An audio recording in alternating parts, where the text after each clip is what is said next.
Tak, hozir mana asosiy menyudamiz. Biz asosiy menyuda, ya'ni startni bosib, ismimizni yozib kirganimizdan so'ng qanday amallarni bajarishimiz kerak? Avvalo, dastlabki amallarni ko'rsatib o'taman.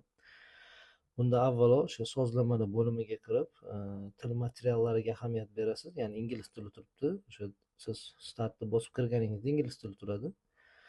Buni ichida o'sha qaysi tilni o'rganmoqchiligingiz to'g'risida belgilab qo'yishingiz kerak.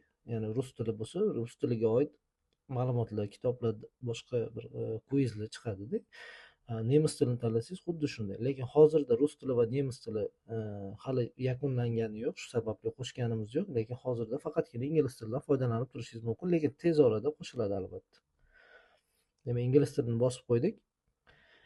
Endi yana nimalarni aytishimiz kerak? Sozlamalar bo'limida battle filtr bor. Ya'ni battle, kimdir bilan ya'ni battle'ga qo'shilganingizda aynan sizga kim chiqish kerakligini mana shu filtr orqali belgilab qo'ysangiz bo'ladi. Ya'ni faqat ayol kishi yoki faqat erkak kishi yoki farqi yo'q, ya'ni ikkisidan biri.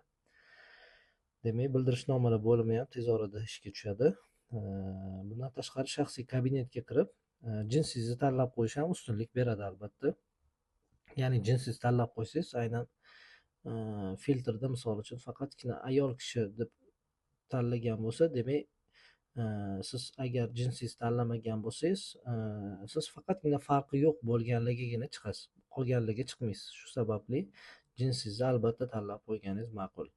Endi mening tarifim VIP. Hozir men VIP tarifdaman va amal qilish muddati 28.06.2025-yilgacha ekan.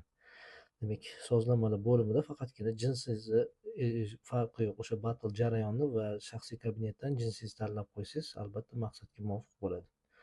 Asosiy sozlamalar shular.